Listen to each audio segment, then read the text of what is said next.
AI dalam mendeteksi penyakit kulit dilatar belakangi oleh 4 latar belakang. Yang pertama, sebagai tugas besar mata kuliah pengolahan data biomedis. Yang kedua, membantu dalam pengambilan keputusan berbasis data dengan tingkat akurasi yang lebih tinggi. Yang ketiga, memanfaatkan teknologi AI untuk meningkatkan efisiensi layanan kesehatan dermatologi. Dan yang keempat, menunjukkan kemampuan programming AI menggunakan teknologi modern untuk menyelesaikan masalah kesehatan. Penggunaan AI menggunakan teknologi berbasis dataset diambil dari Kaggle, di mana Kaggle merupakan sumber dataset kesehatan. Dataset kesehatan ini berbentuk file CSV, di mana file ini yang akan diprogramkan kepada Google Colab. Tentang fitur. Nah, yang pertama itu dataset sendiri terdiri dari 21 kolom dan 100.000 baris.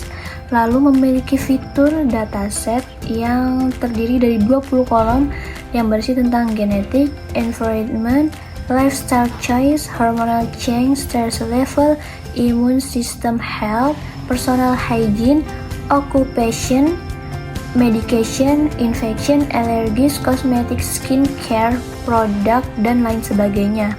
Lalu kolom yang dicari target itu dataset disease severity. Nah, yang keempat, pembagian data itu ada 80% untuk training dan 20%-nya untuk testingnya itu sendiri. Berikutnya adalah tahapan processing. Pada tahapan processing ini, dilakukan beberapa langkah untuk mempersiapkan data sebelum digunakan dalam model Kernel Snakeboard atau KNN. Diantaranya, yang pertama, membersihkan dataset. Data yang digunakan dibersihkan dengan cara menghapus data yang tidak relevan atau duplikat. Proses ini bertujuan untuk memastikan kualitas data agar analisis lebih akurat. 2. Mengatasi missing values. Nilai-nilai yang hilang dalam dataset diisi menggunakan metode imputasi seperti mengganti dengan nilai rata-rata, median, atau nilai lain yang sesuai sehingga data menjadi lebih lengkap. 3. Encoding fitur kategori. Fitur ini berupa kategori yang diubah menjadi bentuk numerik menggunakan teknik encoding agar dapat diproses oleh model KNN. Keempat, normalisasi data. Fitur-fitur dalam dataset dinormalisasi agar memiliki skala yang seragam. Langkah ini penting untuk menghindari bias dari fitur yang rentan memiliki nilai yang lebih besar. Yang kelima, memberikan korelasi antar variabel. Hubungan antar fitur diperiksa untuk memastikan tidak terjadinya multikolonialitas atau hubungan yang terlalu kuat antar variabel yang dapat mengganggu performa model. Yang keenam, ada pembagian dataset. Dataset dibagi menjadi dua bagian, yaitu yang pertama adalah 80% untuk training, di mana data ini digunakan untuk melatih model agar memahami pola dalam dataset.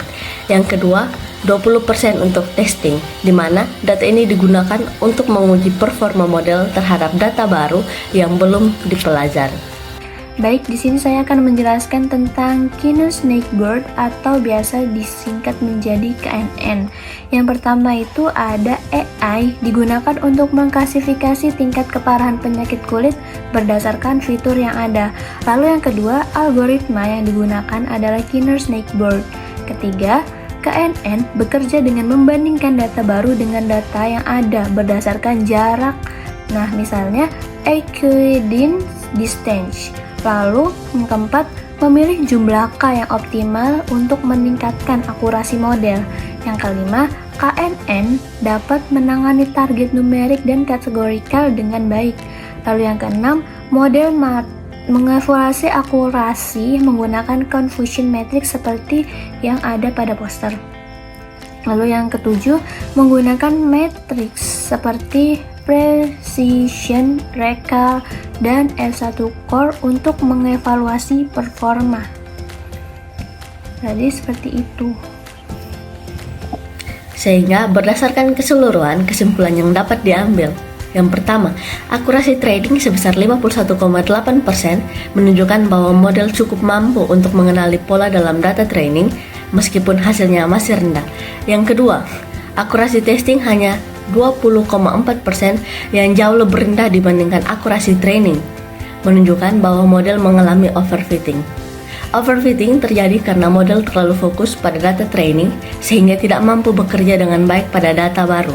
Oleh karena itu, model ini belum siap digunakan untuk pengambilan keputusan di dunia nyata.